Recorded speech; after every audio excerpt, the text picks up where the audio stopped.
continue to get better and continue to progress, until we get through April to the playoffs. So our biggest focus is make sure we're getting better each day. I thought today was a good day, a good teaching day. Was able to add some more stuff offensively because, right now with only 2 or 3 practices, we're predictable offensively, and team is trying to signal and taking advantage of that. Skip, how much pressure is on Ty Lue now? Right now, Ty Lue sits on the hottest coaching seat in all of sports. Thanks in some part to the man sitting across from me, because he's not going to like Ty Lue come pretty soon here if LeBron's team continues to sink. They need to sink some shots, as you have correctly pointed out. But what just happened? Ty Lue was coaching a team that was dead in the water, and all of a sudden it sprang back to life because of 3 deals made at the trade deadline that saved the season and turned everything completely around. And Isaiah Thomas, who has been demonized and scapegoated by everyone, and correctly so, is now no longer there. So the finger's got to point somewhere, and it feels like it's starting to point at Ty Lue. So what just happened? We saw the new Cavs click sensationally at Boston and click sensationally at Oklahoma City. Then they had to take a week off, and they came home, and they clunked and they clanked at home against a Washington team without John Wall, and then against the Spurs team without Kawhi Leonard and without Manu Ginobili.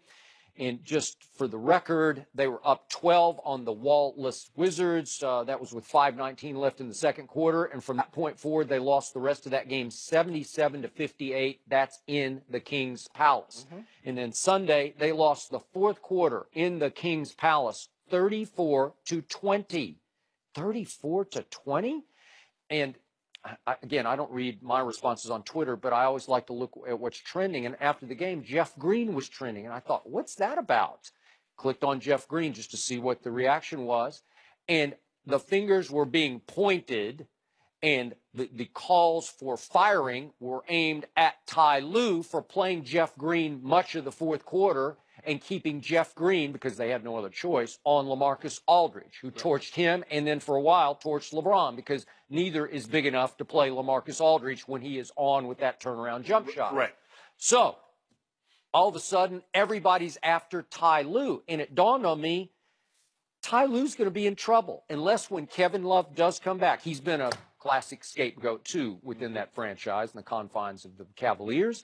So he'll come back in, what, a couple more weeks, I'm going to assume?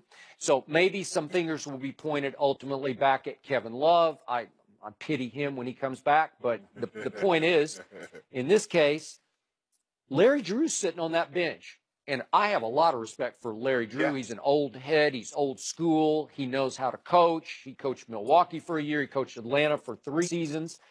He's been all around the league as an assistant coach. This is his 6th stop as an assistant coach. And he's sitting right there. And I'm not going to be surprised if he gets elevated at some point, because somebody's going to have to take the blame if this doesn't suddenly turn back around and click. It might, but those were bad signs in those first 2 home games. And the onus is on a Ty Lue, who yesterday had to show he's doing something. So he said, we're too predictable, and he put in some new sets with LeBron, the offense running through LeBron at the elbow, which is a nice thought, but I don't think it's going to change life in Cleveland. Anytime you have a superstar, you have a LeBron James, you have a Kevin Durant or one of these top flight guys, the expectation is get to and win the final. I'd say. I think the pressure is heightened, Skip, for the simple fact that, as you mentioned, all the trades that they made it at the deadline. So now they got a Rodney Hood, they got a George Hill, they bring in a Larry Nance Jr., and it invigorated them. Jordan Clarkson, who's instant offense off the bench. I love him in that role. But what's happened, Skip, is that they were going along real good. They had this break, and now they come back. And right now, they're a team of streaks. When the shots are falling, Skip, it seems like their defense gets elevated. They push up into the guys. Shots stop falling. Now, all of a sudden, they don't play defense. I'm like, hold on. Guys, at least if you're making threes, you give up 2s, you're still ahead by 1. It actually should be the other way around. Exactly. It's not now. When the shots don't fall, they don't play defense. They go from being up 6. All of a sudden, the shots stop falling, and then next thing you know, they're down 10.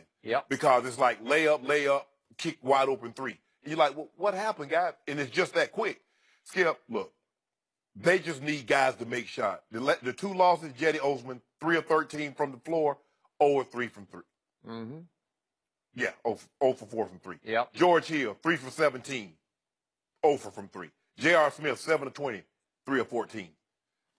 I mean, they're 16 of 69 from the three-point line. Okay, you're not going to win. I got that. But back to Sunday's game, Yeah. did I blame Ty Lue? I didn't have one thought in my head in the fourth quarter for playing the bench because he went with the second unit plus LeBron. The thing is that, yeah, you have guys that can, Jeff Green can create his own shot. He can slash to the basket, but they got punished on the offensive glass. And that's the thing, because they had power in there for a little while, and then they came back with LaMarcus Aldridge. So now they're getting second chance points. So even if you do make them miss the shot, you're unable to secure the rebound because you don't have enough bigs in the game. Okay, but Ty Lue prioritized, we need to score. Right. They wound up with 20 fourth quarter points. That's pathetic for LeBron and company with all this new firepower. They did have some great looks, Yeah. but they just didn't make them. But here's the thing, Skip. It seems like, okay, you get this old roster out of there, you come in with some new guys. Okay, you're playing good. Guess what? In another 2 weeks, you're going to have to try to get Kevin Love reintegrated. So you're going to have to start the process all over again.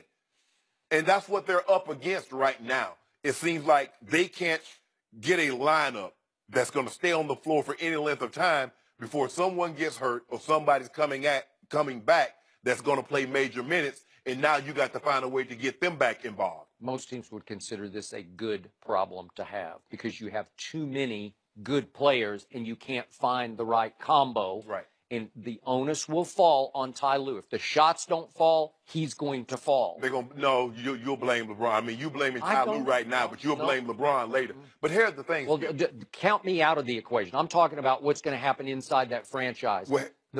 Who's the easiest finger to point at? The head coach is always, because you can get another head coach. You can't get another LeBron.